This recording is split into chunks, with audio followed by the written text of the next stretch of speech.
Assalamualaikum warahmatullahi wabarakatuh. Jumpa lagi dengan saya di channel belajar jaringan kesayangan kita semuanya, Nanang MRK. Di video kali ini kita akan mengcompare alat-alat pembuat wifi gratisan atau wifi murah. Sebenarnya judulnya agak berlebihan ya, tapi kadang-kadang kita memang memfungsikan alat ini untuk kebutuhan tersebut. Jadi nanti kita akan mengcomparekan antara STB OpenWRT dan juga router-router OpenWRT ya Mas. Sebenarnya untuk mengcomparekan dua buah alat ini kita tidak akan bisa apple to apple karena dua jenis alat ini memang sangat berbeda sekali. Tetapi ini videonya saya buat untuk tim mending-mending yang selalu bertanya, Mas mending mana antara STB OpenWRT atau router ini? Mas mending mana antara STB OpenWRT atau router ini, nah bla bla bla bla bla. Dan juga teman-teman yang mungkin budgetnya terbatas pengen beli antara STB OpenWRT atau mungkin router-router OpenWRT. Nah, di video kali ini saya akan share pengalaman saya menggunakan dua buah interface ini untuk kebutuhan saya sehari-hari ya. Dan di sini saya akan coba share tentang user experience saya menggunakan kedua buah alat ini. Sebelum video ini dilanjutkan, kalian bisa subscribe dan menjadi MRK membership atau follow Instagram saya dan bergabung dengan komunitas Telegram untuk sharing lebih lanjut. Saya juga selalu live seminggu sekali. Kalau ada bolo semua yang kesulitan langsung bisa tanya jawab di situ. TI gratis loh, rasa khawatir. Lanjut yuk. Compare pertama kita akan compare dari segi harga dulu. STB OpenWRT ini harganya sekitar 200 sampai dengan 300 ribu tergantung seller dan tipe yang kalian pilih. Untuk jenis dari STB OpenWRT ini sudah pernah saya bahas, silahkan tonton video yang ini dan linknya ada di atas kanan layar sedulur semuanya. Untuk kemudian adalah router-router yang bisa kita jadikan OpenWRT. Banyak sekali variasi router yang bisa kita pakai sebenarnya, mulai dari yang paling murah ada Bolt PL100, BL201, Xiaomi Mi 4C, TP-Link MR3420, Mi 4A Gigabit dan juga Redmi AC2100. Harganya cukup variatif, mulai dari 200.000 sampai dengan 1 juta ada kayaknya yang TP-Link MR6400 itu. Untuk router, kalau kalian pengen beli, kalian bisa belajar spesifikasi dan fitur karena itu sangat berpengaruh terhadap kinerja routernya ketika digunakan. Jadi jangan asal-asalan beli ya lur ya. Kemudian kita akan compare dari segi fitur. Fitur ini penting untuk OpenWRT karena ini yang akan menentukan perangkat ini nanti bisa ngapain aja. Untuk yang pertama yaitu dari STB OpenWRT dulu. STB OpenWRT yang berada di pasaran ini biasanya ada dua, yaitu B860H dan juga HG680P. Untuk STB OpenWRT ini dia pakai prosesor SoC Amlogic S905X quad-core ARM Cortex A53 ya, dengan load CPU up to 1,5 GHz. Itu CPU yang cukup kenceng banget kalau kita gunakan sebagai router ya. Dan dia memiliki RAM 2 GB, ada juga yang 1 GB ya lur ya, tergantung variasi yang sedulur semuanya pilih. Untuk RAM ini sebenarnya saya nggak terlalu masalah karena sepengalamanku memakai device OpenWRT karena dia di-develop dari Linux ya. Jadi ketika dia dijalankan tidak semuanya dibebankan kepada RAM. Jadi saya pakai RAM 1 nggak masalah, pakai RAM 2 juga tidak masalah. Untuk internal storage-nya dia 8 GB dan dia juga punya konektivitas fast Ethernet ya yang mampu menampung bandwidth 100 Mbps. Jadi dia single band saja di 2,4 GHz. Kemudian slot USB-nya ada 2 dan dia punya slot micro SD, ada juga port RCA dan juga ada port HDMI. Jadi untuk masalah port, STB OpenWRT ini memiliki banyak kelebihan dikarenakan ya memang dia didesain sebagai TV box, kemudian dengan kreativitas warga plus 62 dan juga kaum-kaum Greytongers, dia bisa menjadi sebuah router dan juga mini server bahkan. Kemudian untuk router OpenWRT di sini saya pakai Mi 4A Gigabit untuk kita comparekan dengan STB OpenWRT. Karena apa? Karena Mi 4A Gigabit ini paling mid end lah, harganya juga mid end, speknya juga nggak jelek banget dan juga nggak powerful banget. Jadi standar tengah-tengah lah router ini Mi 4A Gigabit. Untuk Mi 4A Gigabit ini dia prosesornya pakai MediaTek ya Mas, MT7621 Ramips, dia dual core dengan load CPU 880 MHz. Memorinya hanya 128 MB.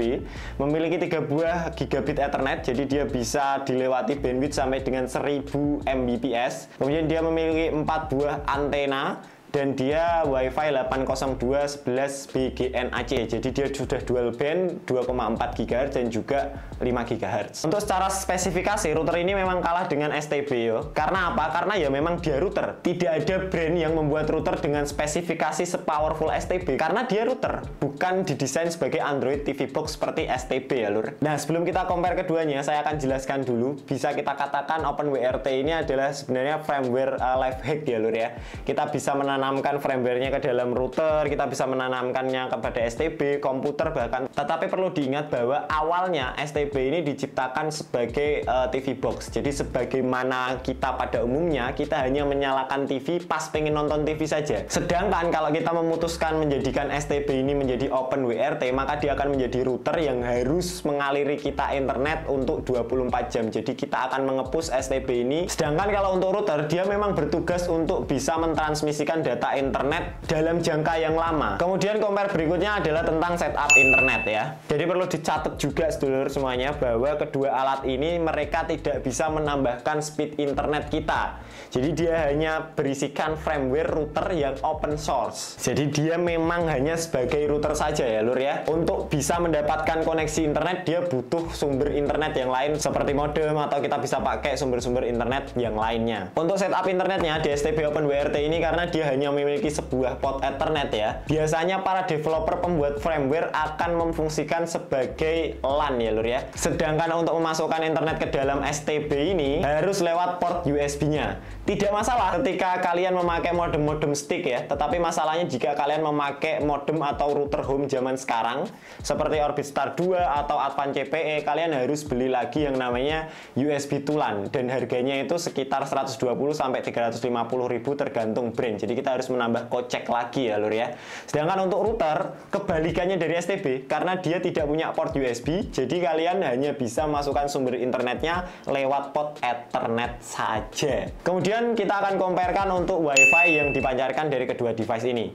Dari STB Open WRT karena dia awalnya hanya sebagai TV box ya, jadi daya pancar wirelessnya tidak cukup baik menurutku karena antenanya hanya berupa PCB kecil seperti ini dan hampir tidak bisa mengcover satu rumah.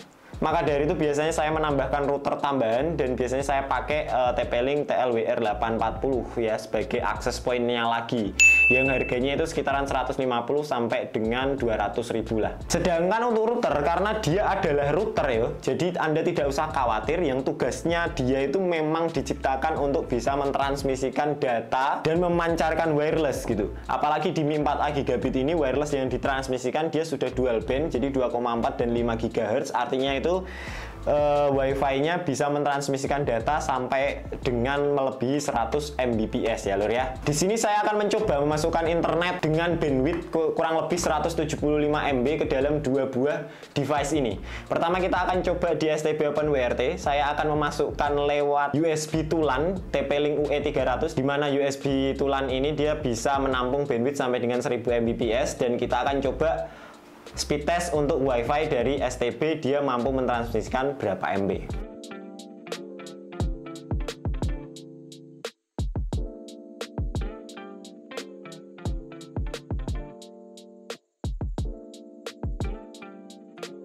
Kemudian di sini saya akan menggunakan bantuan router dari TP-Link WR840 ya dengan mode bridge. Kira-kira kita dapat berapa MB.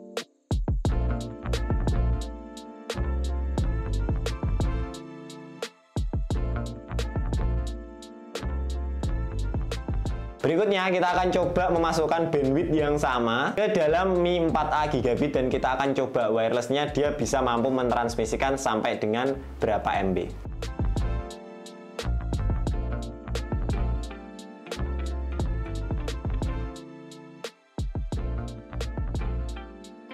Kita akan lanjut ke performanya lur. Untuk STB Open WRT karena ini memiliki storage yang besar ya, dan kita bisa extrude lewat micro SD dan juga USB-nya, maka kita bisa semena-mena memasukkan tool ataupun package apapun semau-mau kita tanpa khawatir soal memori ya lur ya. Biasanya yang paling sering kita gunakan sih adalah tool-tool tunnelingnya seperti Xdrum, Libernet, OC, Passwell. Jadi di STB Open WRT kita bisa menginstal tool-tool tersebut secara bersamaan. Kemudian untuk router, karena penyimpanannya terbatas ya, biasanya para developer hanya menginstal 1 atau 2 tool tunneling saja.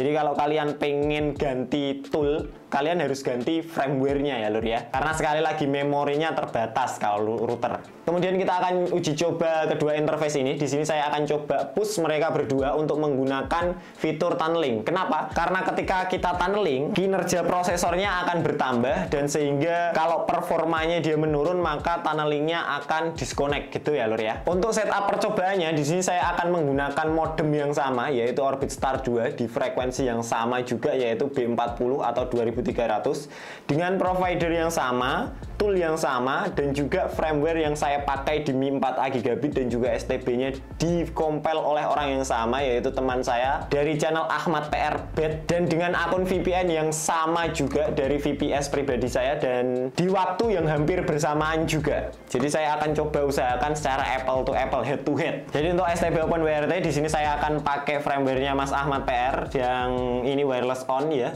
Ini pakai HG860P. Dan juga di sini saya akan pakai tool Passwell ya. Jadi Passwellnya di sini saya pasangkan not list dan juga untuk basic settingnya saya menggunakan settingan seperti ini. Nanti di Mi 4A Gigabit juga kita menggunakan settingan yang sama. Oke, sekarang kita akan coba konekkan Passwellnya. Sekarang sudah connect dan sekarang kita akan coba speed test ya lur ya. Gaskan kita dapat speed test berapa di STB Open WRT.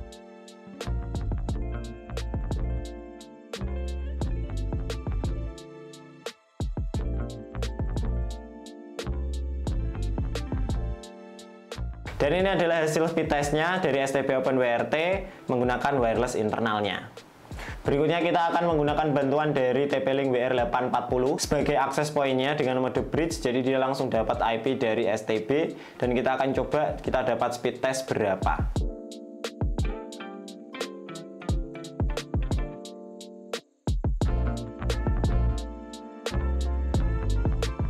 Next, berikutnya kita akan compare dengan Mi 4A Gigabit. Di sini Mi 4A Gigabitnya juga saya sama pakai firmware-nya dari Mas Ahmad PR Bet. Kita pakai tool yang sama juga yaitu Passwell. Dan di sini saya berikan notelist yang sama. Jadi akun VPN yang saya gunakan adalah akun VPN yang sama dengan basic setting konfigurasi yang sama dengan yang ada di STB tadi ya lur ya. Sekarang kita akan nyalakan dan kita save and apply dan kita tunggu. Oke, di sini kita sudah terkoneksi, tersambung dan kita tinggal coba speed test. Kita dapat speed test berapa untuk Mi 4A Gigabit.